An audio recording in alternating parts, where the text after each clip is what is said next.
So, you want to hear a story? Well, have I got one for you?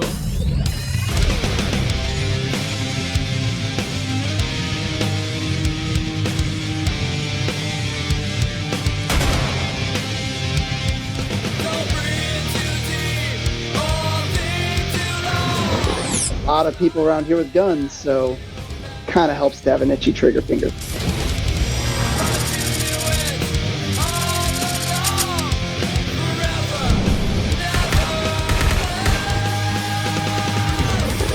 Do you know that it takes approximately 7 pounds of pressure to rip one of these bad boys off?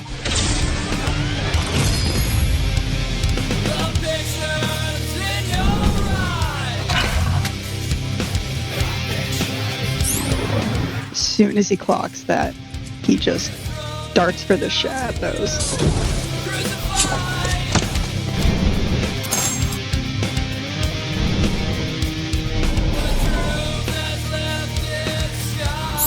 As a, deep, cynical character flaw, I pretty much assume everybody's hiding something all the time.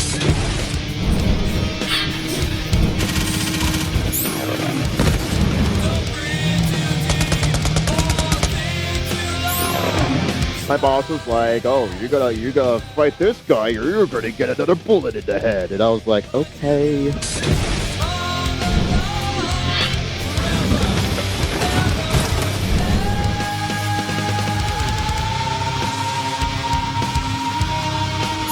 Just starting off with a bang, this is Borderlands.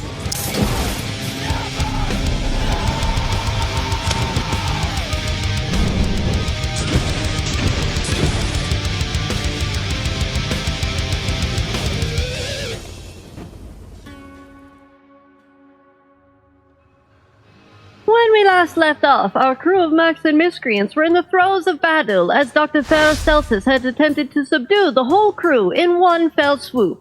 Were it not for Tegan and Peaches, she very well might have succeeded.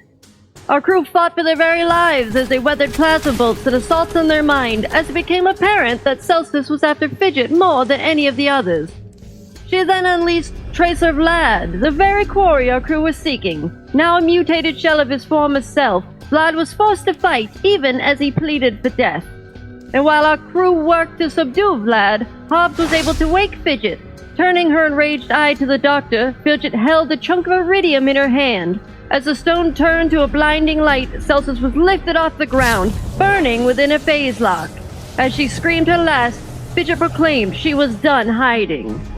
And with Celsus dead, our crew worked quickly to subdue Vlad and were able to question him about his connection to Tegan's parents.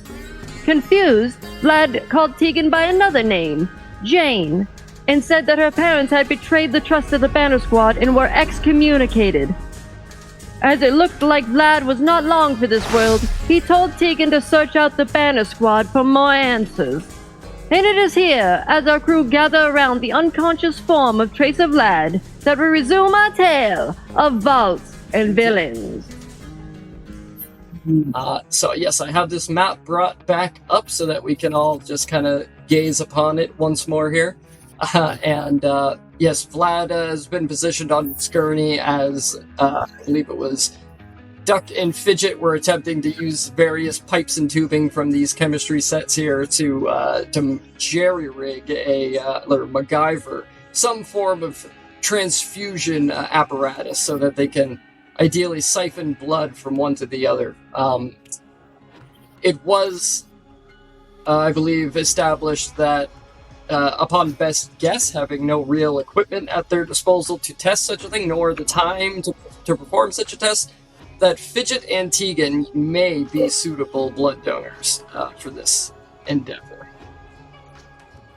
Yeah.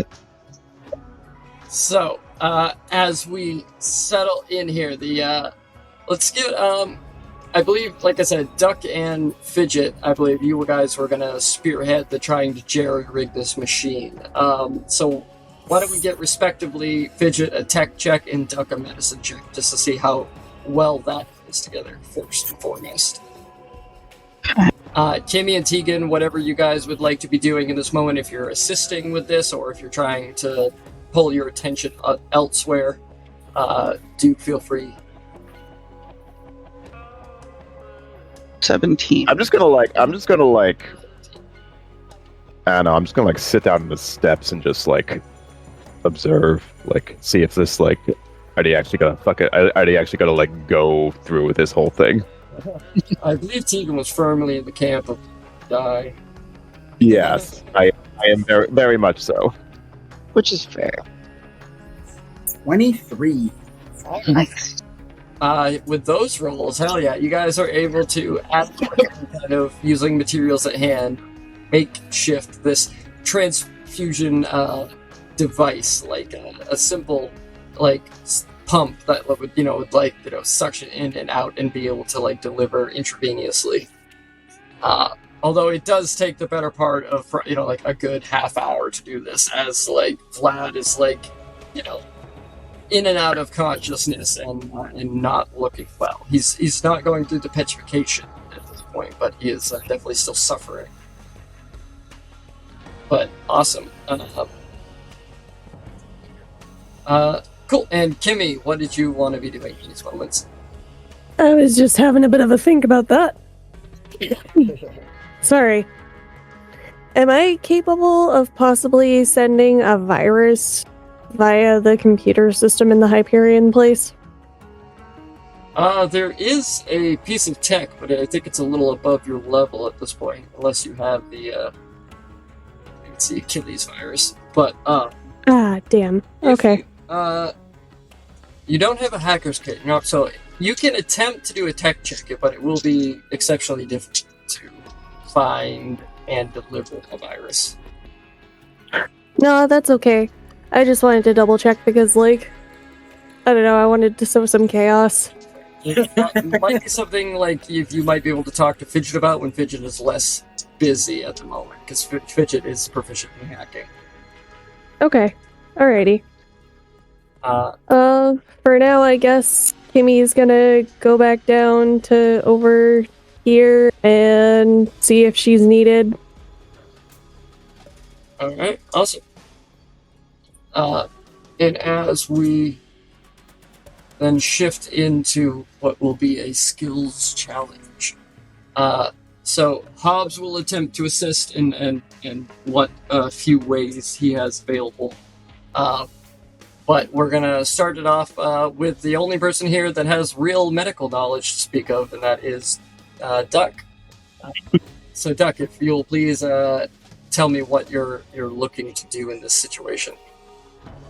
First, I would like to take out my herbalist set Okay. and try to concoct something that will keep Vlad knocked out and possibly comfortable for the duration of this. Awesome. Yeah, go ahead and roll me a check with your herbalist kit and your proficiency. So that would be wisdom. Nature, I think. Or wisdom. Yeah, I think we'll. Yeah, either one's fine. Dirty 20 with using nature. Nice, yeah. Using what components come with the herbalist kit, as well as some other components that you may have been able to pick up here and there along the way. I think you're able to come up with a relatively decent anesthetic, if you will. Also, I don't expect anyone to understand exactly how blood transfusions work, so don't worry about it. Just come up with whatever. Yes. You take the blood out, you put the blood back in. It's straightforward. Super straightforward. How hard could it be? All right. So with that, it definitely makes Vlad more still. His breathing, while still shallow, is at least consistent, and he is out cold. But I think that's a big enough help just in and of itself that he won't be all of a sudden wake up and flailing around. I think we can count that as your first success. Yay. Yeah, I think that holds up well enough. Awesome. So, Fidget, do you have something in mind, or do you want Hobbs to try to make a check here? I would like to either use tinkering or tech whichever you think would be more appropriate. I want to try to make because you said that it would take basically a full blood transfer to this guy. Could I rig up like something that's kind of like a dialysis device to like take some of his blood being transferred out and like filter it so that a portion of it could be recycled back in, so it won't be like as harsh on me? Fair. That is a good one. I think we'll go tech with that. I think it'd be a little bit more involved than like assembling something. I think it requires a bit of know-how in that respect. So Yeah, I'd love to not give Fidget a level of exhaustion if Dang. I got a 10 total. Trying to see if I have anything that lets me like reroll or add to that. I can do proficiency, which will add a d4, and it can be rolled before or after making the check. Ah. Okay. support utility comes in clutch. Yeah, for real. Do you want me to roll it, or do you want to roll it? I trust your dice a little more. I mean, I don't know. After that roll I just did. I mean, if you want me to roll it, I will. But 4, 3. Oh. 13 total. Better than a 10. It's better than a 10. You build up this machine, but using the materials around at hand, it's very difficult to find a proper filtration component for this, and it's very difficult to purify the blood. You think you might have got it so it could do better than nothing, but that is in terms of the contest, that is a failure. Dang. I got a 2 on my d20. So having a really high tech bonus didn't save me in that. Fair. Hobbs is going to step in, and I believe he's going to make an. I think he's going to. Yeah, fuck it. Given the success and failure, I think he's actually just going to make a flat charisma check just to kind of bump the morale a little bit and see if we can't get some ideas flowing in the juices here. So that is something he did, and that puts it at a 21. It will be a succeed.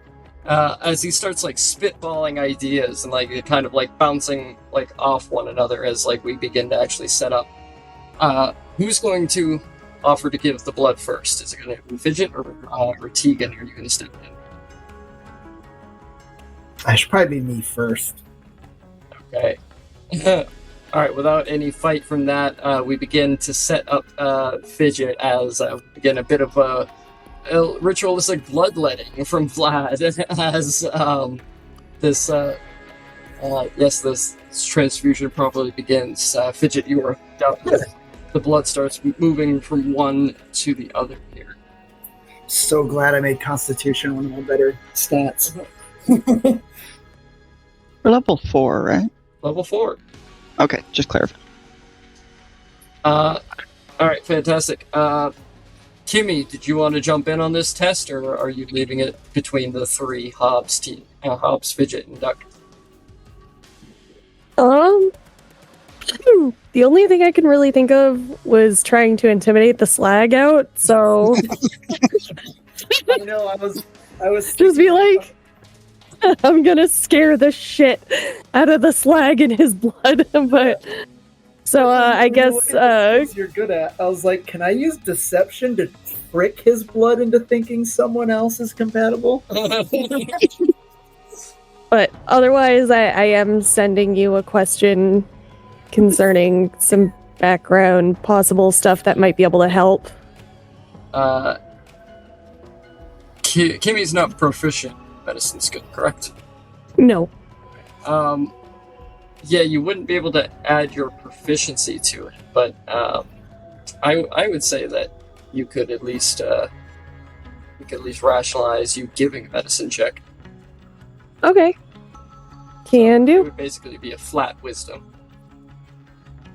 Alright. That's a 12, so Yeah. probably not super helpful. Yeah, unfortunately, Kibby, you walk up and start inspecting this kind of like transfusion device here. And do you have anything in mind that you want to do, or you want me to just take it from here? I just wanted to see if there was anything like missing that we could use to improve on it. You think for a second you might have had something, and you kind of like draw Fidget's attention over, but as like Fidget moves, like the tubing that's like just jerry-rigged on kind of like lets go for a second. So like the blood kind of like flat out a little bit, but you manage to like squish it back on, and then kind of take like a step back where you're just like, Okay, never mind. My bad. Sorry. So it was... alright, Doc, do you have anything else for us? Can I make a history check to see if I can think of anything that might make this easier on Vlad or Fidget? Yeah, absolutely. That sounds good to me. Go for it.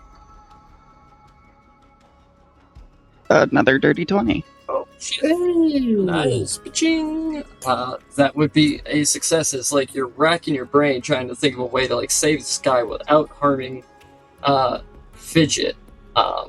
And you might even have some like herbalist, some supplies in your herbalist kit that might be able to help kind of promote red blood cell like within Fidget. After a bit of a pause there, we begin circulating back in through the blood. Fidget, if you want to go ahead and make a roll, we are at 3-2 right now. Oh boy. While I know I couldn't make this easy because it is highly implausible that this would work Yeah. in the first place. So it's gonna be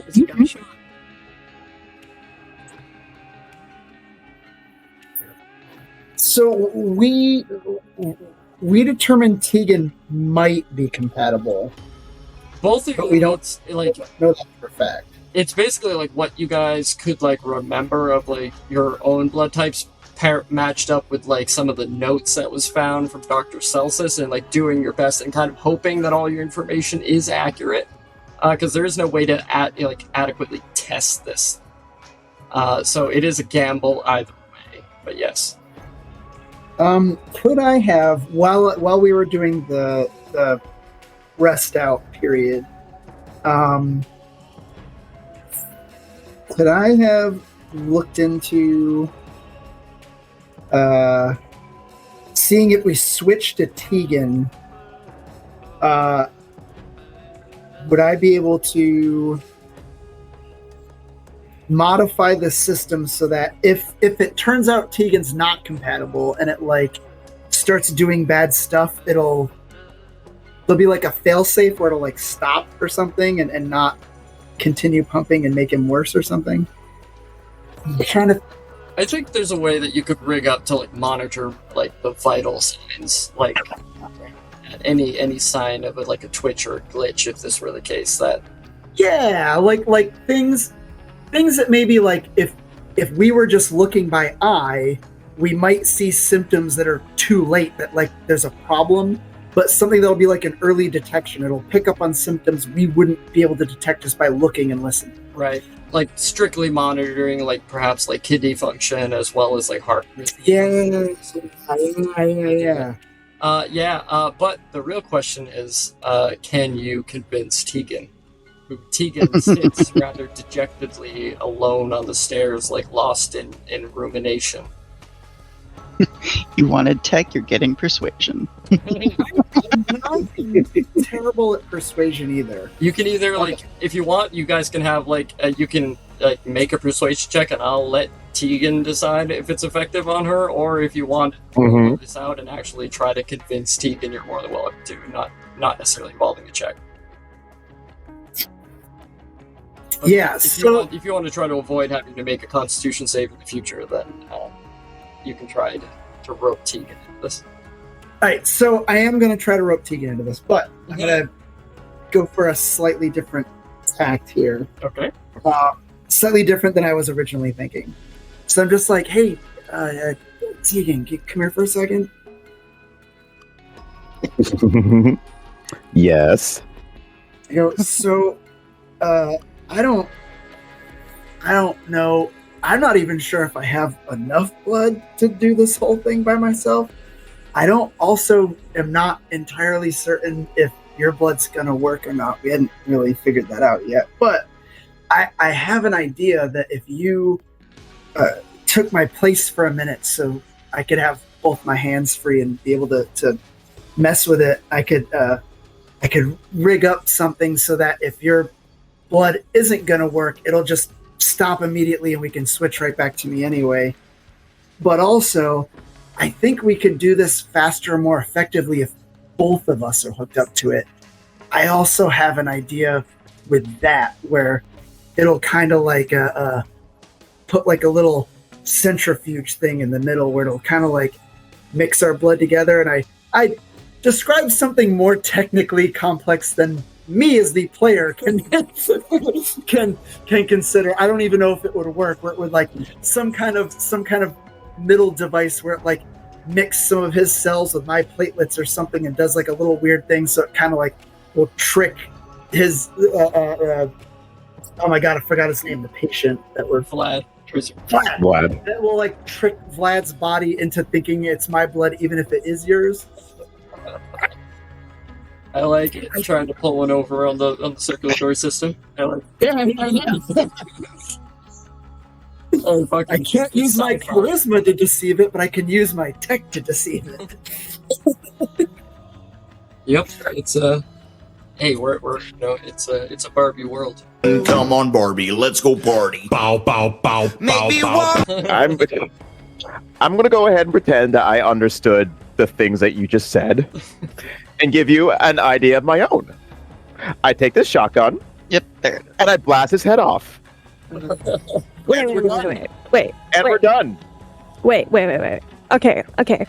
So I totally get that you're like in a negative headspace right now, but if you think about it, if we save his life, he will owe you. Owe me why? We've already gotten everything out of him.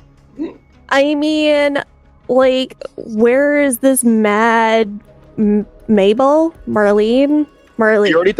He already told us. Anyway. He already told us. It would be better if we had a guide. I'm just saying.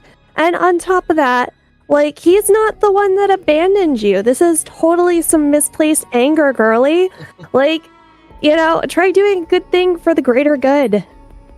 Since when do we do Since when do we do We're a bunch of hired mercs. When do we do things for the greater good? We do things for money. All I've done in my life is take lives. I don't save them. Then you could save a life to balance out your ledger. That's gonna be a lot of lives. I mean, it's a good start, isn't it? He might have more information for us when he's more clear-headed, too. That's true. That and him and Mad Mabel, are they friends? So what you gather from his like kind of in and out rants here, that him as well as Tegan's parents used to work, at least in some capacity, for the Banner Squad until their parents did something that really brought the ire of them, and all three of them were excommunicated from the Banner Squad. Oh, okay. Like, if anything, my was we should bring him with us, but that might get us shot. Yeah, but like, if anything, your parents kind of screwed him over too. It's not. Well, he definitely wasn't the first person that my parents screwed over. Yeah, exactly. Like, you guys can have like some kind of good God, camaraderie. I was I was a child. Do not compare my And he was my trauma you guys to were both his. close to your parents and you both got screwed over. That's what I'm saying. I got screwed over when I was a child. Yeah, but You like, know what? I think we should pull out the big guns here. I hold Tegan's hand and I go, Tegan, it would really mean a lot to me. Oh my god. Not the manipulation tactic. Right, make a wisdom saving throw. I don't know if I should help with this or not. I don't know if we want to fail it. We're good. Was that wisdom? Yeah. Good. 10. It pulls at the heartstrings, like, Mm-hmm. do with that what you will. Let's see. I mean, I see. if you wanted to go with a DC based on 8 plus my charisma mod plus my proficiency bonus, it would make it a 12 if that. I see like a console that's like sticking to the wall. I grab it, pull it out, and as hard as I can, throw it across the friggin' room in a fit of anger, and then I'm just like, fine.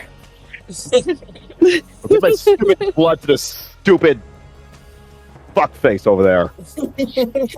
Yay! hey, look at you saving a life instead of taking one. Proud of you. A solid steel wall has been dented, but Tegan submits. Now watch me fail the next check super hard. Yeah. Nice. We go, Duck, you end up hooking Tegan up as well as Fidget to the same as Fidget attempts to put the finishing touches on this centrifuge mechanism. Guess we could have tested Tegan's blood by trying to give it to Fidget first. But let's Just, go. yeah. Everybody swap blood. Right?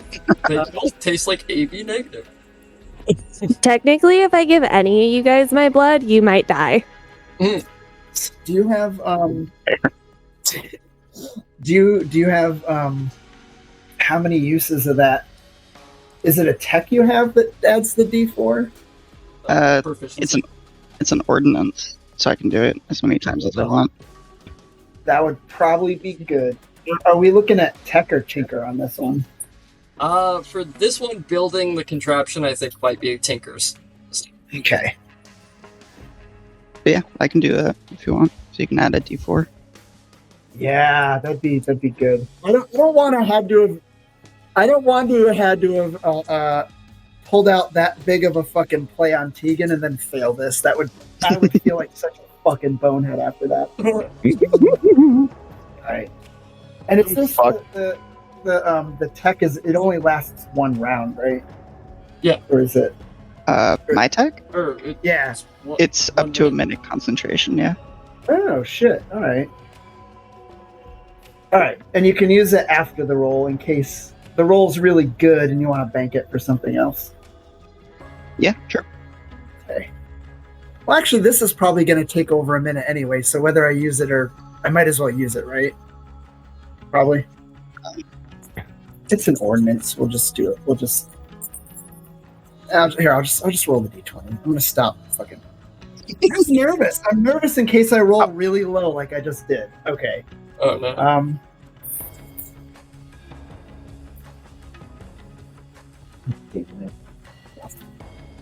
Got a 12 total. The machine appears to be working, but unexpectedly, Tegan's blood flows a little bit faster because of the years and years of built up like adrenaline. Like Tegan's heart, even for her size, beats a little bit faster than the average because of the life she's led, and like blood starts flooding in. and it's a little bit more than the centrifuge can even handle drawing between the two. And Fidget, you actually feel like the power, like you're beginning to siphon a little bit more faster from you now as well in combination. But the blood does not appear to be an adequate enough match, as suddenly Vlad starts like convulsing in the gurney. He begins frothing at the mouth, and then he like suddenly goes still, and you see the petrification like rapidly, this time moving from his arms onto his chest, down his legs, and within a period of like a solid minute, as you all stare in shocked and horror, there is a solid statue made of iridium of Vlad laying on the Hell. Vlad is expired. Well, I mean, at least we can say we tried. No cure for bad die rolls. Right. Doc, like, you know those little like medical tables that are usually next to the surgeon? Yep. He just flips one of them. Yeah. Like I said, we don't save lives, we only take them. Technically false.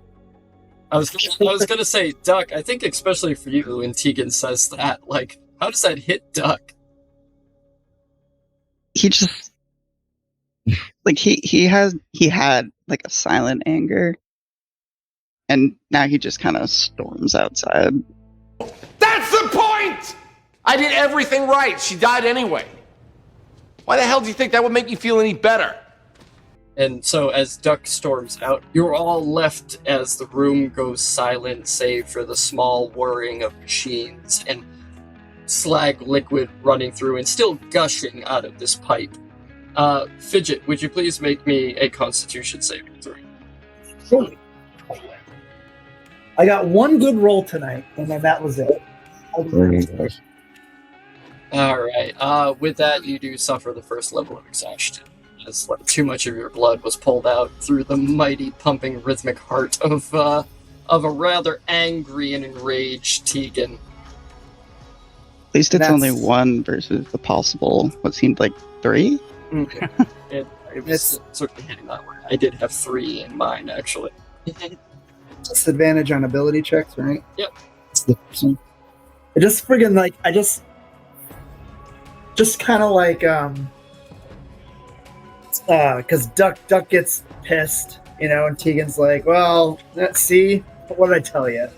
And Fidget just takes the friggin' tubing out, just fucking yanks it. It's a little, and just takes a dose of bullet salve and just puts it over it to seal the wound. Okay, and sure. then just friggin' just slouches. She just looks upset. Like upset that this didn't work. Not, I mean, well, maybe, I was gonna say, maybe you can't tell by looking at her. Personally, on the inside, it's not so much that she's upset that Vlad died, she's upset that this didn't work. That she wasn't able to make this contraption work. Oh.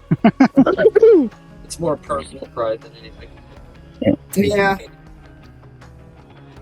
But she wanted to save this guy. Yeah, she wanted to save this guy, but it's like, it's not anyone she knew before this, so it's not going to keep her awake at night. She didn't save this guy's life, but... Would sending a viral care package to Hyperion servers make you feel better?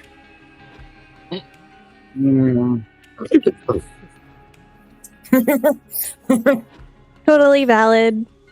You see the slightest little smile in the corner of her mouth. She's like, You want to do some data munchers, send them up to their, you know, their, like, Hyperion database.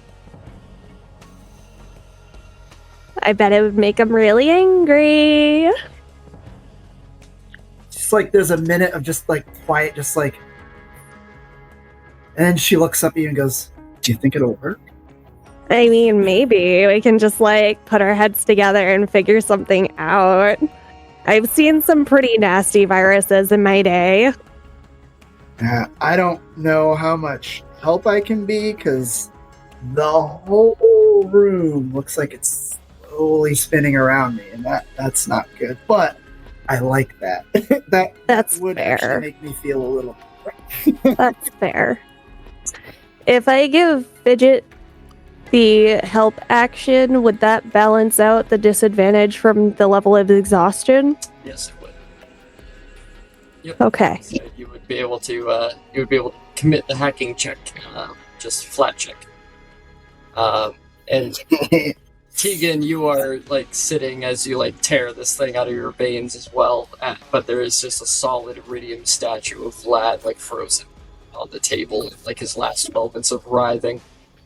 And Hobbs is just kind of standing there next to you, just kind of deadpan staring at this statue.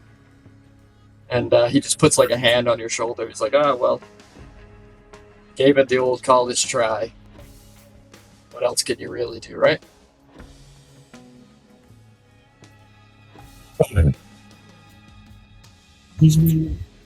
if you want to take your aggression out, got one hell of a pinata right now.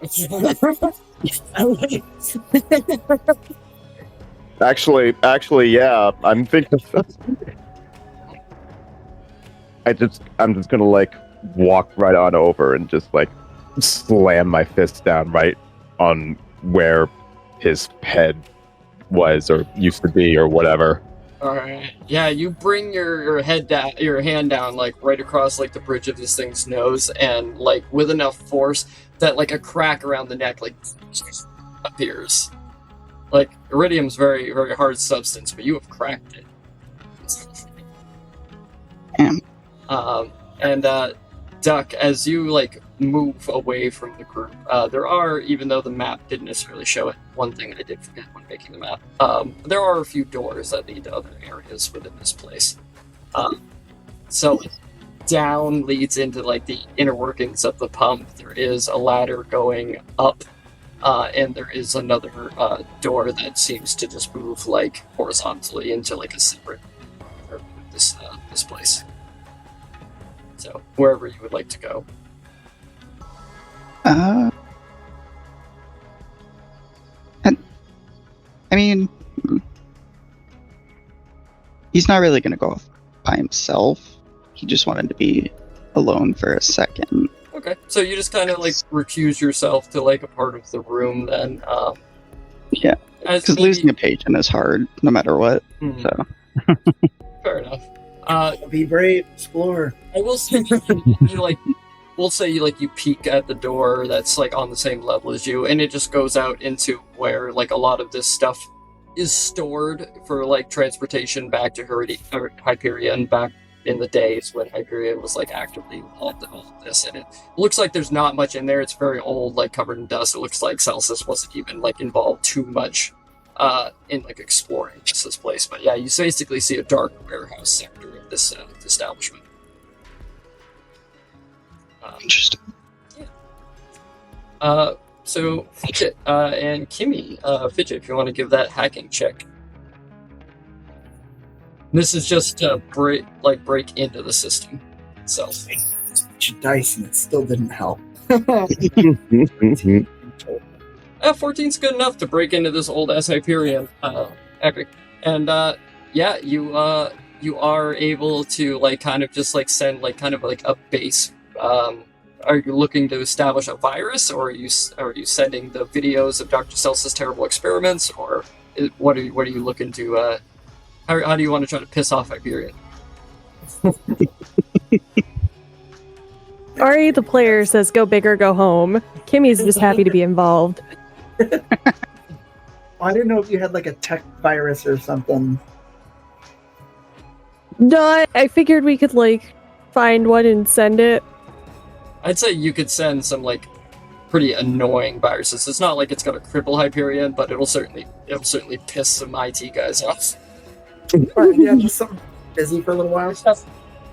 So something not super duper destructive, but something that multiplies and branches out very quickly, so they have to spend a ton of time getting rid of it.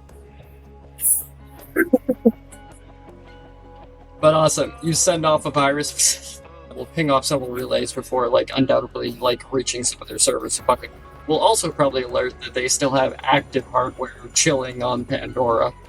if they're able to trace it back to you. Give me one more hacking check with advantage. We'll see how easy it is to trace it back to this location. If you roll well, you can either decide that it's very easy, in which case they may come and like bomb the shit out of this place. It could be very difficult, in which case they may never discover where it came from. I'll let you decide if you can. I will say beat a you rolled a 14 last time, so beat a 15 this time, and you can choose. Nope. No.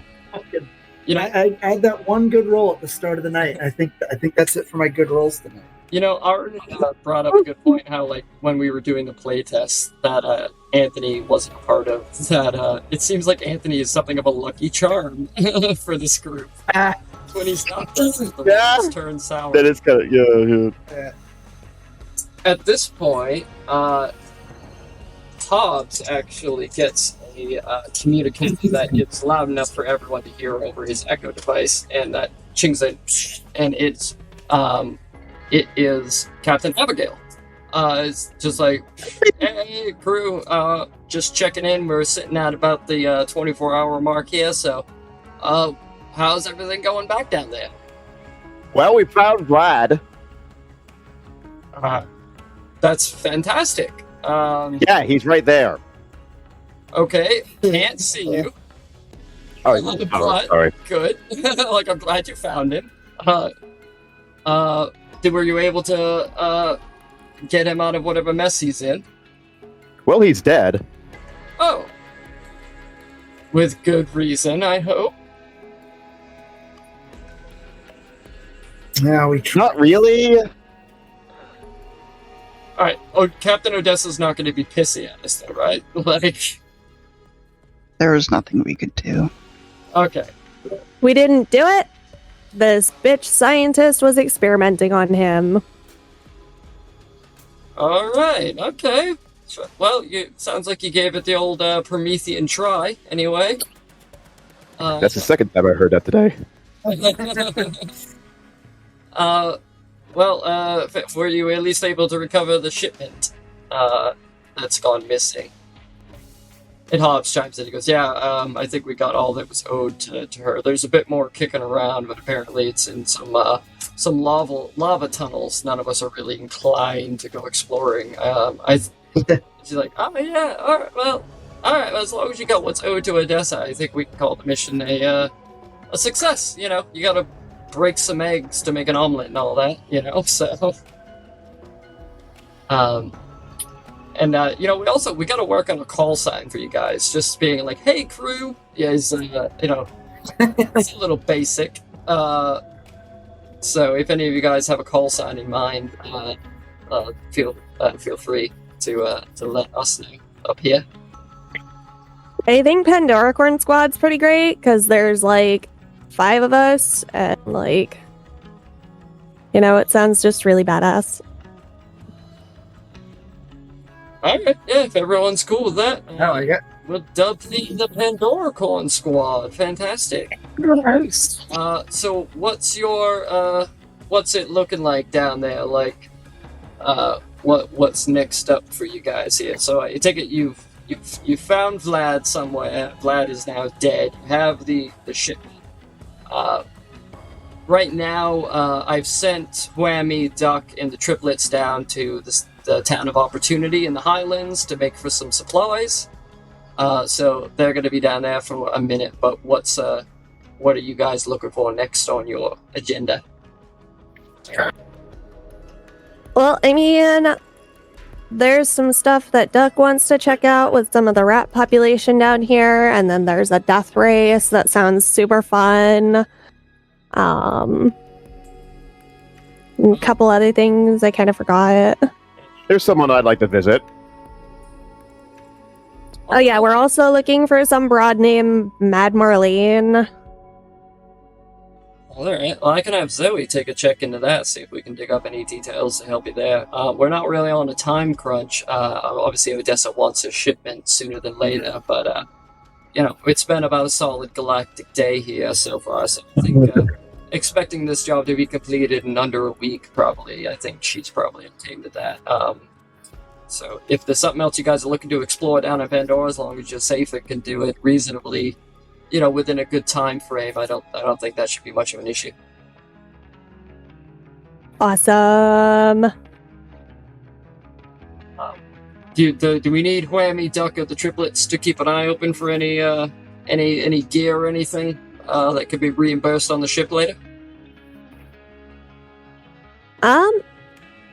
Personally, if they find any inserts for my brass knuckle thingy, like my little caustic charge guy, if they find any of those, I will happily pay for them.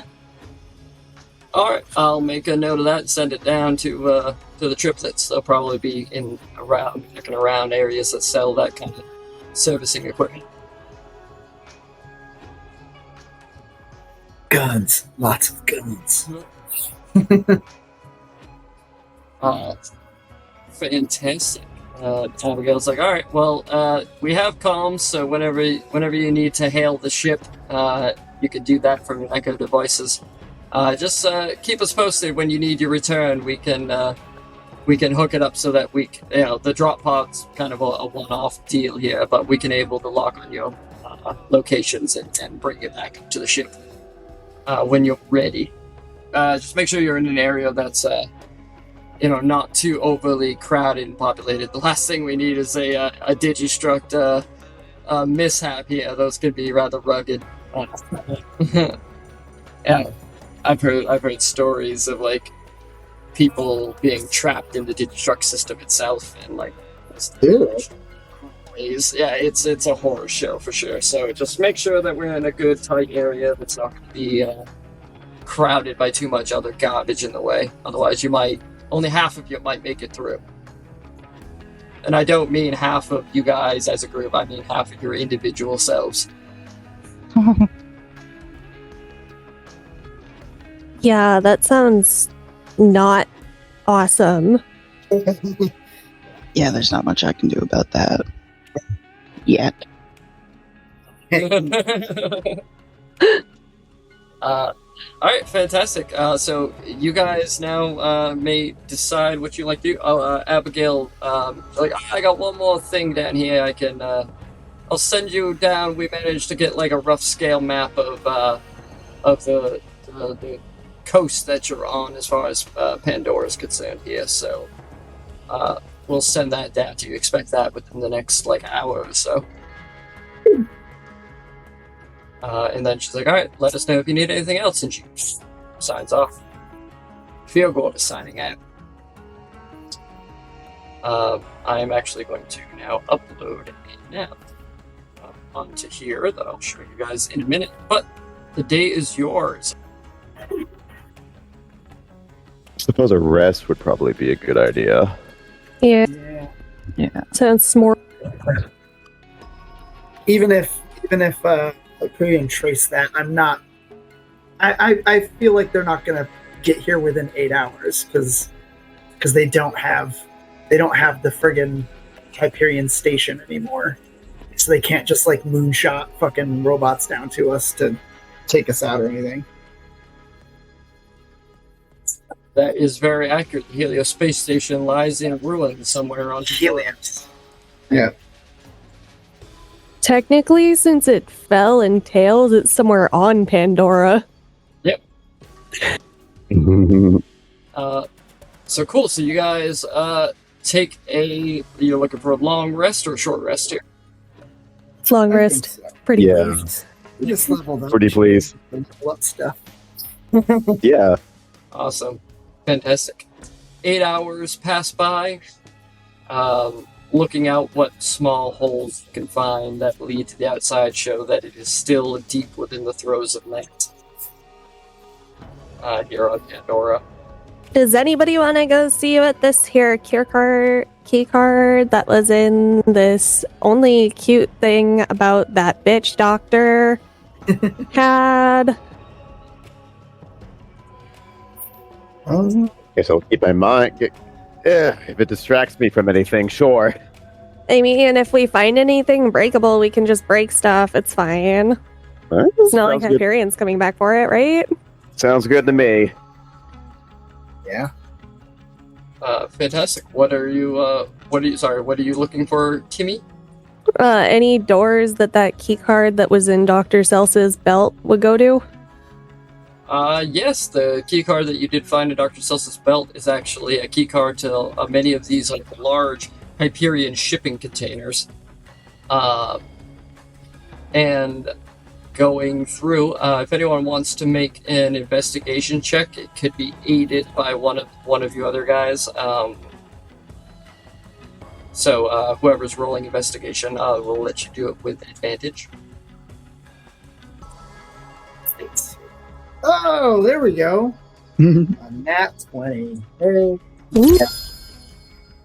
Only because I'm assuming someone was aiding me and giving me advantage on it. Yeah. Basically, the way it worked out, Duck, I'd say you point out like the kind of warehouse signia here, and moving through, like using the key card, it basically saves you from trying to hack into each individual one of these shipping containers. But you just open up some of these shipping containers, and their primary export in here was iridium, where they would send raw and processed iridium down through. On a nat 20, yeah, you pretty much try to clean this place out. You find roughly 8. Well, yeah, 8 like solid bricks of refined iridium, which are each worth, like, depending on who you talk to and where you go, like between like $500 and $800 a piece. Yikes. And on top of that, like small unrefined iridium, like, different, like, not quite dust, but, like small, like fist-sized chunks or little flecks of iridium. Again, totaling another like $500 worth of iridium on that. And on the nat 20, I'll say you even managed to, if Tegan wants to, you can break up some of Vlad's body into chunks of iridium with that as well. If you wanted to sit there for an hour smashing it off the ground. I mean, I might feel better afterwards. Why not? Fantastic. Towards the end of your quest here to search for it, you get a hail from the Furigorda, which shows this map here. Up here in the corner, you guys are deep within the Iridium Blight here. Of the missions that you're aware of, you know that there's a mission in the Arid Nexus, which is a bit far off towards like the kind of tip of the Iridium Blight here. There's a mission here in what's marked as Lynchwood. This is an old map. Lynchwood is now known as New Haven. New Haven. And the dust is where the death race is being held. Past the dust lies the frozen waste. Three Horns Valley is where it was said that the Banner Squad, and southwest of Three Horns Valley is the Fridge, where the rat population is having trouble. Well, if anyone's trained in survival, you're welcome to try to make a roll to roughly estimate the distances between these places. That's only a 12. Best guess, traveling from the Iridium Blight to the dust is quite a haul. It'll probably, might take you a couple days. And then cutting through the dust to frozen waste is a little bit less precarious of a trek, as you're moving from this desert location to more of like a deadlands, transitioning into like an Arctic tundra. But Three Horns is in like this area where it's like kind of almost like New England, like, where it's like it does snow, but it's not like constant frozen waste or anything. Mm-hmm. So that area would probably might take in the vein of several hours as opposed to a couple days. Yeah. Okay. I relayed that information. Okay. Awesome. So you guys have completed a long rest. You've hunted to find some of this iridium stash and located quite a bit of it in this area, making it extremely profitable for you guys. And now it's what's next with guys? It sounds like the next destination would be the dust then, because it sounded to me like if we don't go through the dust, it'll just take us longer to get to where we're going. So, plus we can check out where the death race is, scope it out, even if we don't, join it. And pulling up some information, trying to look into like the Torg Corporation and the the death race in general. The old Dalwell Oasis, formerly like a doll installation that was covered in sand and in the middle of these dunes, has also been reclaimed by the Torg Corporation, and it serves as the launching point. There is also a almost like a convention has sprung up around it. They're at the old Dalwell location where the race is going to start. There is going to be a week-long kind of Torg festival there, if you will, which at this point is currently already begun. So you would expect to find a lot of merchants, a lot of mechanics and that kind of stuff there. Even you can even get sponsors that can help provide the cost for upgrading vehicles and making real death race style cars and stuff like that. So I love how Torg is the least corrupt corporation because it's just led by a single platform leader. He just loves explosions, and there you go. Yeah. He loves explosions and rock and roll, and Mr. Torg High Five Flexington is a gem. Yeah. So yeah, if you guys want to start, once you collected yourself and finished out here in the Blight, if you want to start heading towards the dust, it'll be a couple days journey by car, just moving through these rugged mountainous peaks, and before you can finally break into the loose, arid sands of the dust. I'm already imagining the first Tales from the Borderlands. They're doing the long trek, and it's just this music video of just a montage. Yeah, while they're traveling, and I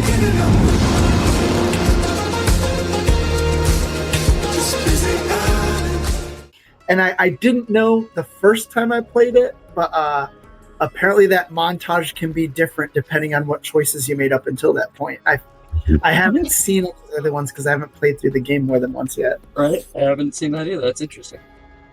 Cool.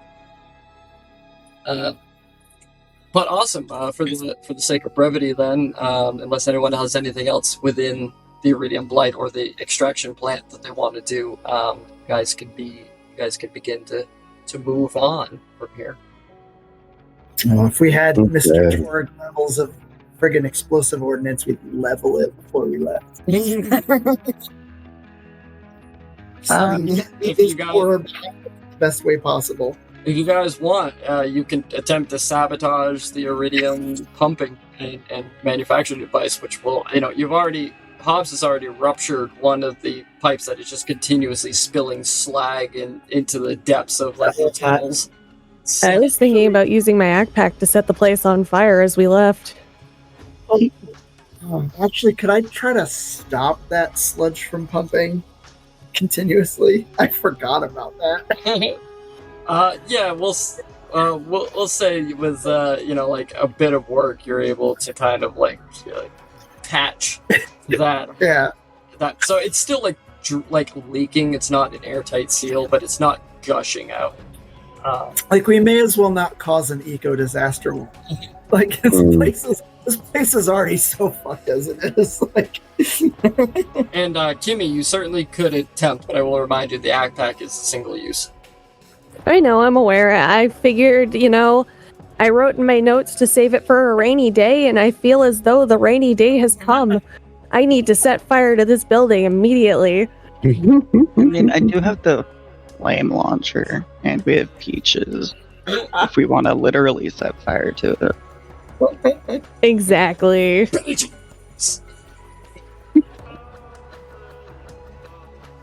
All right, as you guys gather your stuff now, carrying a tremendous amount of iridium, some of it in your own Digistruct storage systems, others like on the back of the more muscly of the group. Duck, Peaches, and Kimmy, you turn back towards the to the establishment as you begin to leave out the front gate this time. You guys go ahead, tell me what happens. I'm gonna say that Peaches shrieks with joy and he goes, "Yes, let the cleansing fire engulf the world!" and just begins spraying fire over all that he can touch. Yeah, Kimmy's just using like the act pack there and just like screaming as she just like, waves it around, catching anything on fire that she can. As you activate the act pack, you hit a button that's on like the spiked jagged collar, and like it just like builds out around your arm until you just have like a Mega Man style fucking flame canister. And once it burns out the last bits of like this napalm concoction, all of it like just like begins to disintegrate and drop down to nothing until you're left with just the original bracelet now. Oh, yes, I was gonna ask if I could keep that for fashion reasons. It's my little magpie brain. And how about you, Duck? How do you add to the frenzy of this? I don't want to use all the charges, but I definitely will use 8 of the 10. Just wherever there isn't fire, just set more fire. Because they're not super expensive to replace. And Go for it. Meanwhile, Kimmy's just recording all of it. Oh god. Cackling as like the fires blaze. And the last shot of your video is the 5 of you like not looking back as the fires like royally explode behind you, just like fuck off into the distance. Ooh, guys, don't look at explosions. Eventually, you see a bunch of the building like begins to like kind of collapse in. Like they're like back in the car, beginning to drive off as you see smoke billowing up into the sky, matching that of Mount Hell's front. Before what's left of the building begins to crumble and fall deep down into the holes that they built, filling in these giant crevices. Oh man, if Hyperion finds that, they're gonna be like, "Oh, we were gonna destroy that. We came all this way." Oh. They're just gonna like nuke the whole blight. Nuke it from orbit. And also, during this process as well, Kimmy, you feel a strange vibration in your pocket. The pocket that you're keeping that pocket watch in. Oh, I'm gonna fish that pocket watch out. When you pull it out, you now see that the time reads 12:26. 12:26. I'm gonna relay that to the group. Like, what do you think that means? They don't understand. What time was it on before? I don't think I saved it.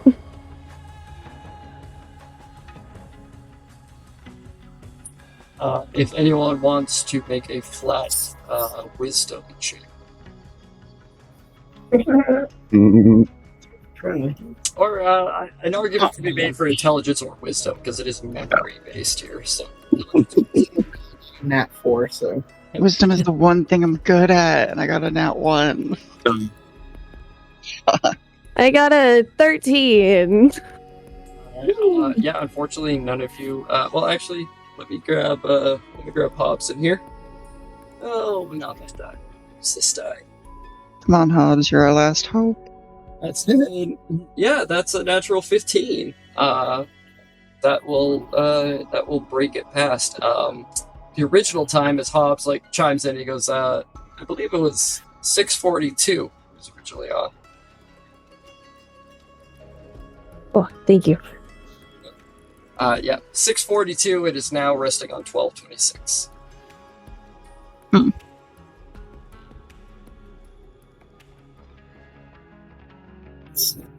almost opposite. Yeah, that's what I was thinking. Hmm.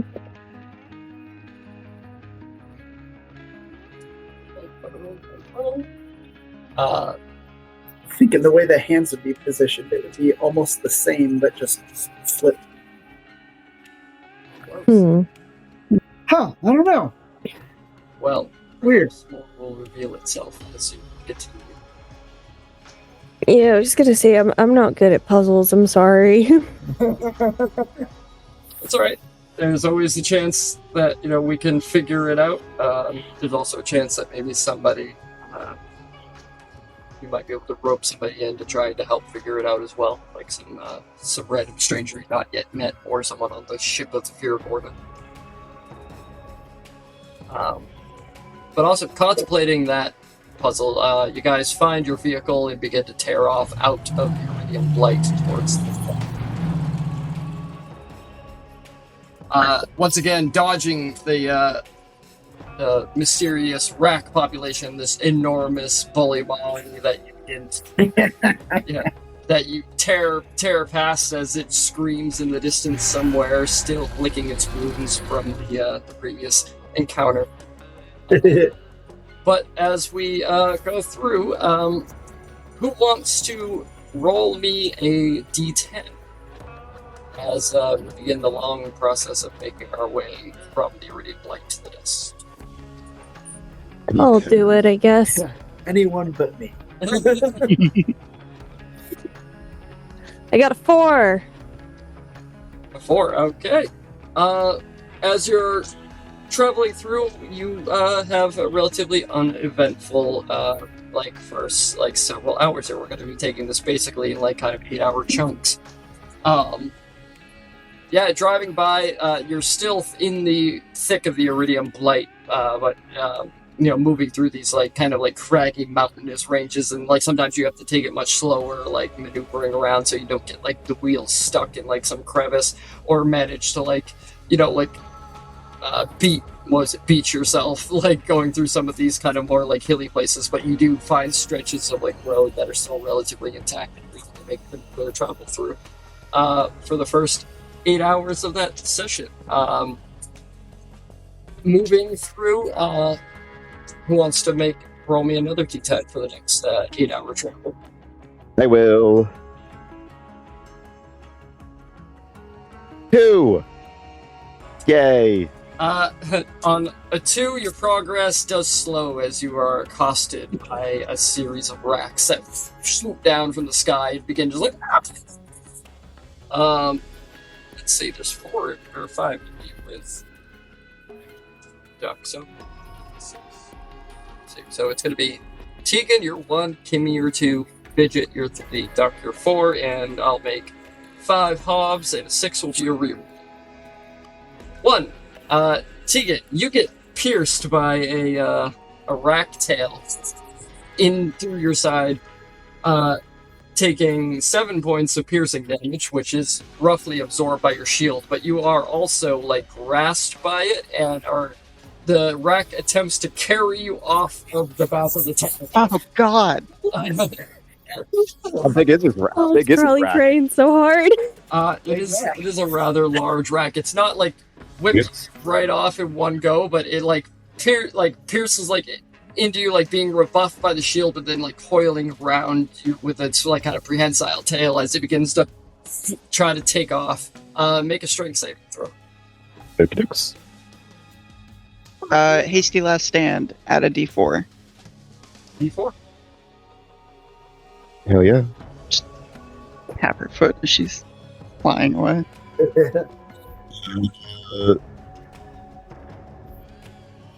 So that is 19, 20.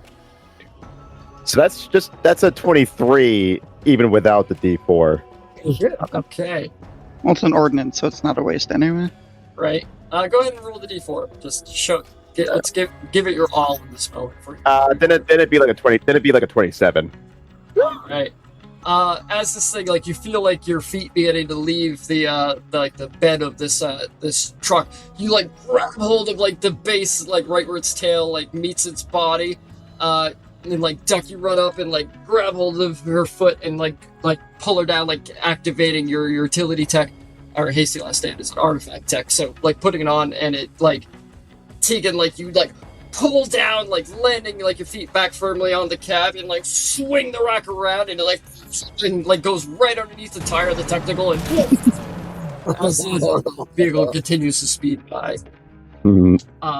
The rest of the racks like scratch up the paint and like try to take swipes at the rest of you guys as like you kind of duck down on the way. Like Hobbs is like leveling off the gun the best he can, and any that like kind of swoop down in front of him at the miniguns. But you're able to clear another 8-hour portion, bringing you up to 16 hours now. We can go for one more round, which will be continuous 24-hour driving before Hobbs is going to crap out here. So, who wants to roll me one more Z10? Sure. You can also say Hobbs, because I will roll for it as well. Have fun. Always. That's a 6. 6. Nice. The progress slows a little bit as like you find like a hard to pass section of the Iridium Light. So, like the length of you would have traveled is about like halved by like the kind of slower terrain. But you are not outright attacked this time. Only impeding your progress, adding a little bit of your travel time to the destination. But at the end of that, Hobbs looks at you guys and he's just like, "All right, I'm starting to fade out. This is a lot of driving." But at the end of that 24-hour period, you are at the edge of the Iridium Light, where like the ground is starting to kind of smooth, and like it goes from this jagged, like rocky cliff sides to more of like a like almost like a flat kind of plateau that begins to gradually turn into this like kind of sandy desert landscape here. And Hobbs like kind of pulls over the vehicle in like a little outcropping of like these like where rocks and like some like brambles and different kind of like withered and dry, beginning to dry out vegetation is propping up, and he goes, unless anyone else wants to try to push forward, if anybody can handle this rig here, otherwise we might have to camp here for the night. It's not a terrible idea. Yeah, sounds good to me. Moving out of the Iridium Light, if you guys want to continue for like another hour or two, you'll be pushing yourselves, especially Hobbs will risk exhaustion, but you could try to see if you can locate any like small towns or camps in this area. Otherwise, you could just kind of camp on the side of the road. Or not really a road in this, just camp out in the wild. We can continue for a little bit. I mean, if Hobbs gets exhausted, we just make sure he takes not first watch. Yeah. All right. Hobbs settles back in, begins pushing forward. I am just going to make a con save for him. Natural. After like an hour and a half worth of travel, like Hobbs' like eyes are getting like a little blurry. He's having like a little bit trouble like maneuvering around some of like the smaller road hazards. But everyone can go ahead and roll perception. Perception. I got an 18. Okay. 23. Nice. Dope. Duck, especially, and Kimmy, you got a 19. Yes. And Tegan, you got a 15? 18. 18, okay. So Duck notices first, followed quickly by Kimmy, that what looks to be a few miles off, like you do see like a little bit of like smoke, like up into the air, like at least some signs that there is some kind of civilization moving ahead. And it's probably no more, 20 minutes more, like continuing off in a little bit more of a western direction.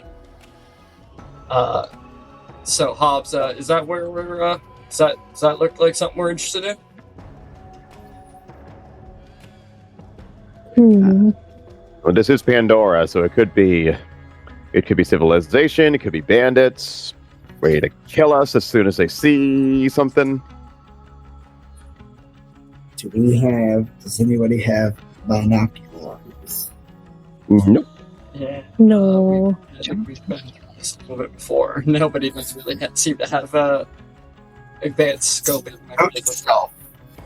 Oh, right. Gas mask and binoculars. Yeah. Plus, isn't it still like nighttime? It is. It is still. Oh, actually, let me do a bit of my notes here because you guys took an 8-hour rest.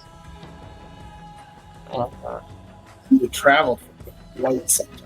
You traveled for a solid 24-hour period. So for an addition, so no, actually,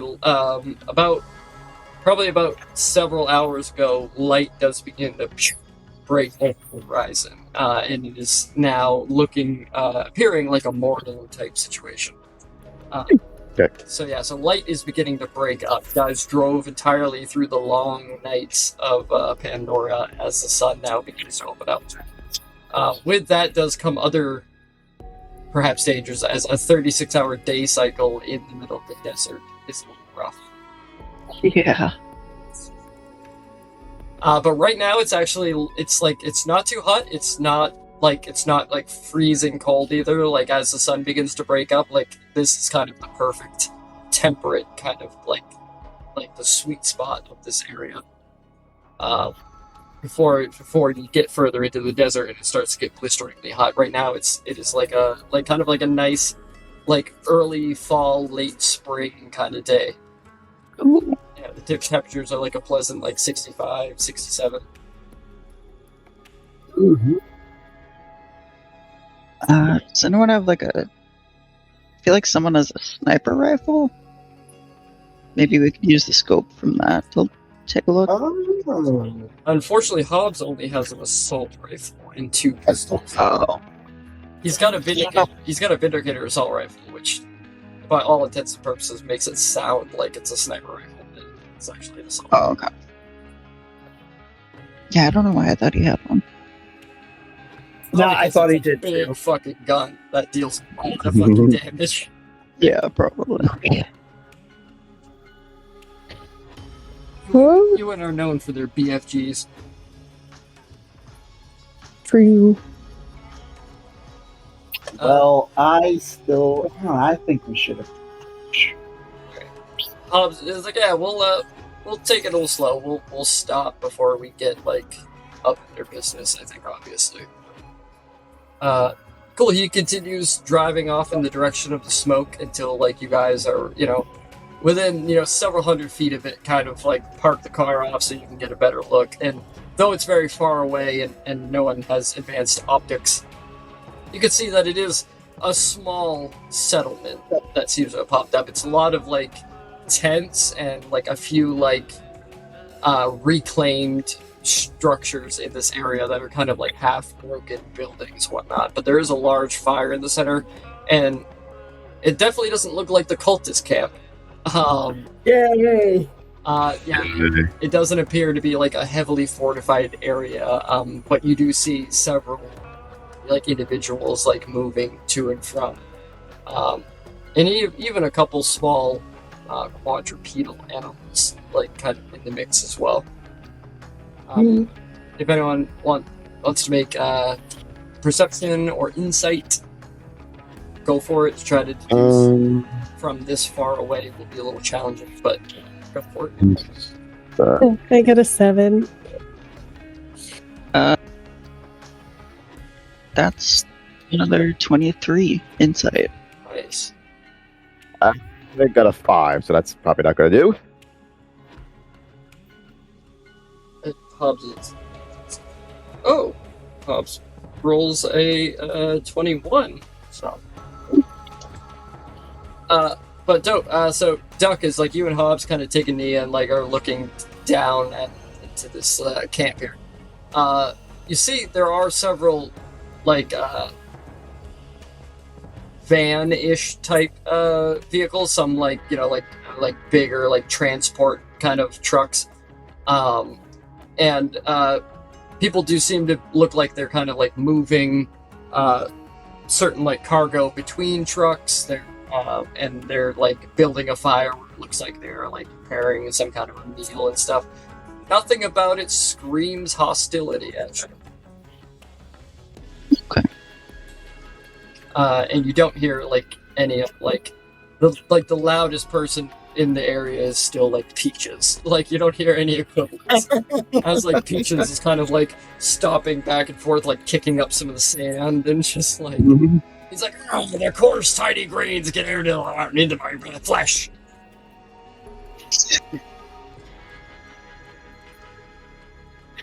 The cacti?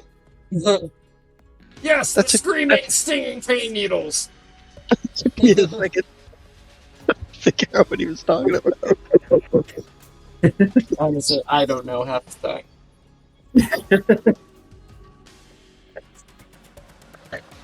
time.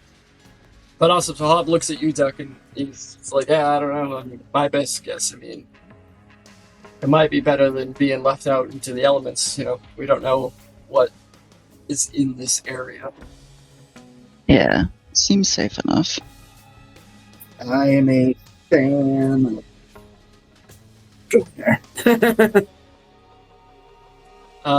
Dope. So, you guys hop back in the car and begin to kind of slowly approach the camp.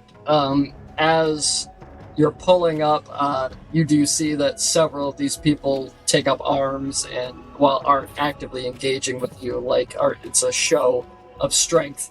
As you approach, they like 5 people kind of like walk up to meet you as like the car kind of slows to a crawl.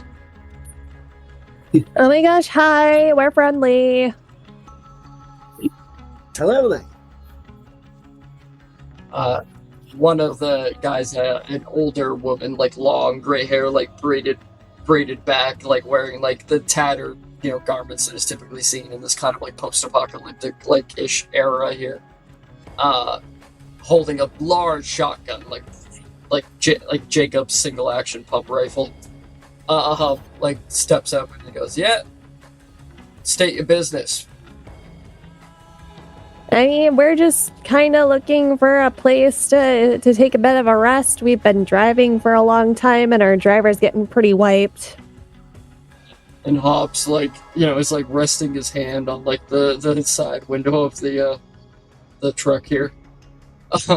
Just kind of out of it at this point. This older lady goes, what's bringing you to to this area of Pandora here? Like, you guys... And she's, like, eyeballing Peaches for a minute. And then kind of looks back at you, Kimmy, as, like, her gets popped up and is, like, speaking to the group at the moment. Because we're looking to keep interesting company. Yeah, we need to get Peaches. Oh yeah, he's mostly harmless. Don't worry about him. Right now, we're looking for the death race. And just kind of needed to rest somewhere, and we figured it would be a lot better to rest with people around than not. Go ahead and make a persuasion check.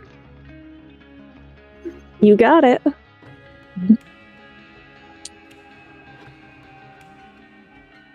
So that's a 10. I did not roll well. I could do a proficiency to add a d4. Might help. I haven't announced anything yet. If you want to do it, I'll let you. Sure. Right, go ahead and add a d4. Thank you. Ooh, Yeah. damn it, I dropped my d4. All right, I got it. Broken spell sometimes. That brings it up to a 12. 12 Well, yeah. She rolls insight check.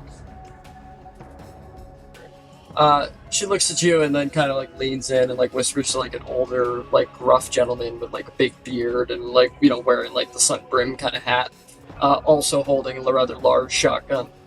They whisper to each other for a moment and she looks back and she goes, "All right, if you want to take a rest with our convoy here, what can you offer? Ain't nothing on Pandora for free. If you're looking for protection while you guys take a little siesta here, Now, how are you compensating? Do you want money? Trade, money, it's all good in our eyes here. Supplies and money. Fair.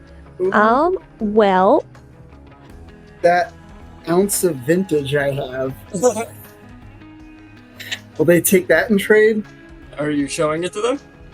Yeah. You see the old timer next to the lady that's been speaking up. His eyes kind of go wide, and he like leads into her ear and whispers something. She kind of laughs and she goes, "Yeah, all right. I think that's fair." Wow. Handy. I knew that would come in handy at some point. I do have howlers as well.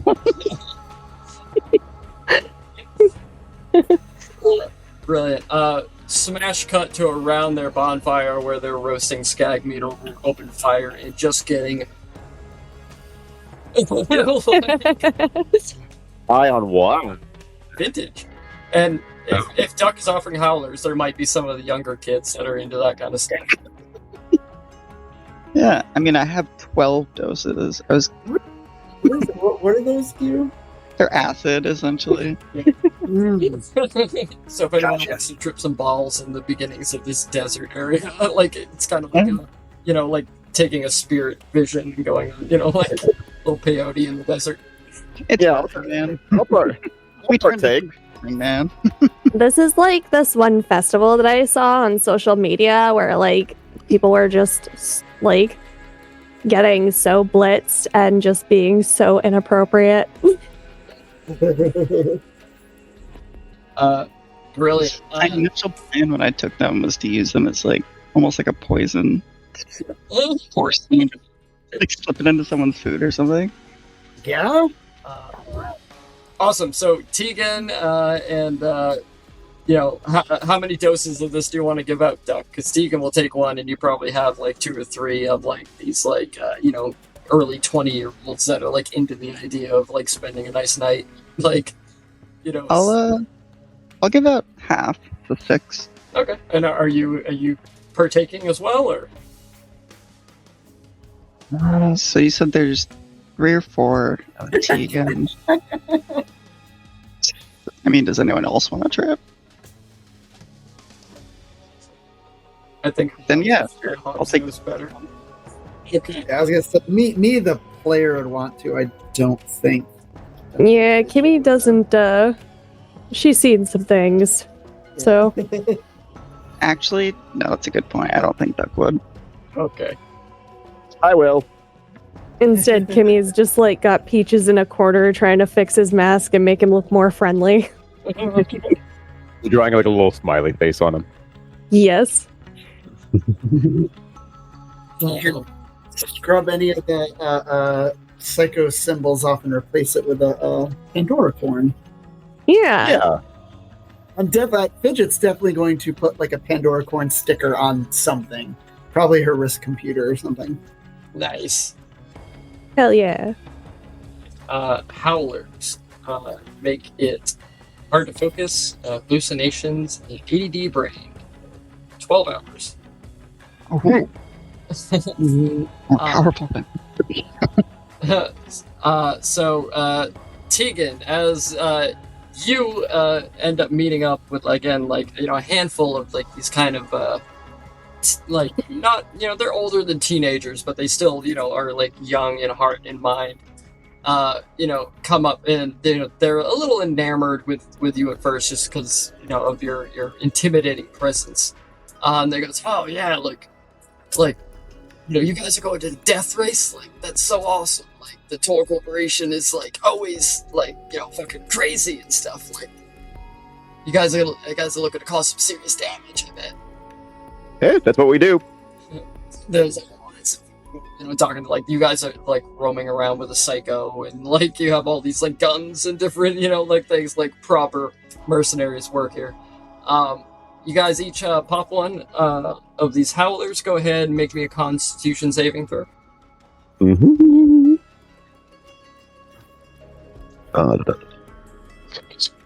So, okay. That's an 8. Awesome. we will get back to that. All right. I think that's a great sign. Wanted fail. Guys, I don't think that there. Whoa. Oh, jeez, it's like that one TikTok meme where they're just like, oh, yo, these edibles ain't shit, and then it's just like, Yeah. But awesome. So you guys spend the night. Hobbs pretty much immediately, he just like lays down like long ways in the, across the seats of the technical, and just like takes out like a little banana and puts it across his head and just kind of like is out fucking cold after 24 hours straight of driving. Everyone else has moments, of being able to enjoy some of like the freshly roasted meat, talking with some of these guys. You find Rex and Tatiana are the two that have mainly spoken up at this point, the older gentleman and the older lady. And Rex is like, yeah, it's funny you mentioned that. We're actually heading to the old Dalwell Oasis ourselves here, taking part. We're not taking part in the actual death race, no offense, but you all are fucking crazy. But we're looking to get our hands on just some change of equipment for the trucks here. We're taking the long haul down through the highlands, making our way towards opportunity.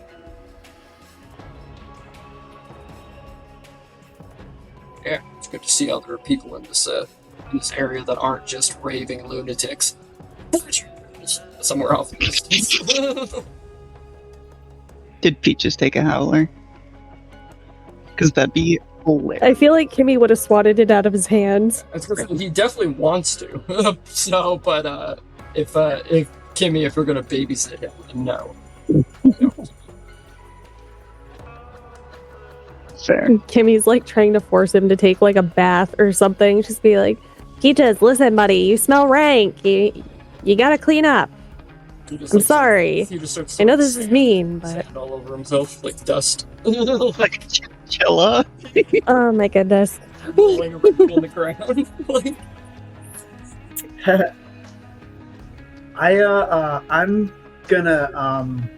I'm gonna join Hobbs in like sleeping on or in the truck. I'm gonna use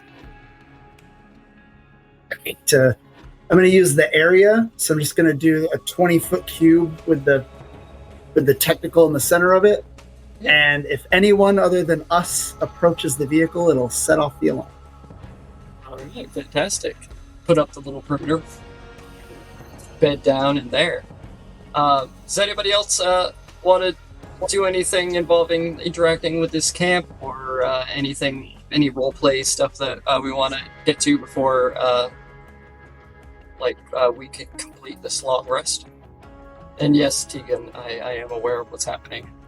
Duck is just, well, it's daytime, I guess. So I keep thinking it's nighttime. I was just gonna say he's staying wherever there's light, but it's daytime, so never mind. There are a lot of deep shadows cast by like the looming mountainous range that is Iridium Blight. But you guys are the sun is rising. It's still in the 3 o'clock morning position. You know what I mean? So light is breaking up with the horizon, casting kind of that pale sepia tone across the lands. Although the sky is surprisingly brilliant in shades of orange and magenta and stuff as it streaks past these clouds produced by Mount Hellsprung. Oh, that sounds beautiful. Picture. Surprisingly, a picturesque scene here as the barren lands just all out before you.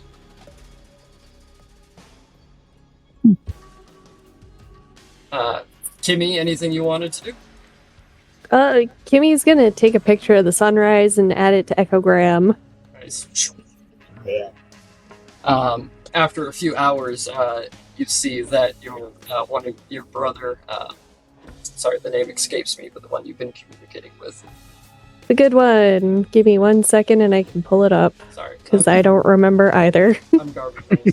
But you see that the echogram is he likes the post.